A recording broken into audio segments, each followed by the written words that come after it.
The cost of raising a child right now is just really unsustainable. Like many developed countries, the US has had a declining birth rate for decades, but unfortunately last year we hit a new record low. And this is concerning for several reasons, but primarily it is a big issue for the economic trajectory of the US. Labor force participation, even things like consumption end up being a huge issue here.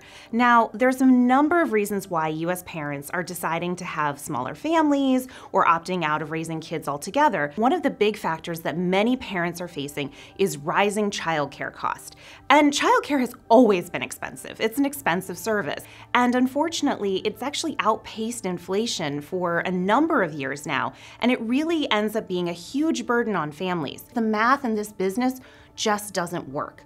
You have folks that are trying to get a living wage in order to be teachers and classroom aides, and then you also have parents that have the ceiling on how much they can afford to pay for childcare. I've reported on childcare issues and the cost of raising children for years now, and I keep coming back to parents like Christina Townsend, who I interviewed for this piece, that are really trying every which way to make the budget work. In her case, she ended up taking drastic measures. She moved across country to seek out a lower cost of living, took a job that was more work from home for a few years to try to reduce childcare costs.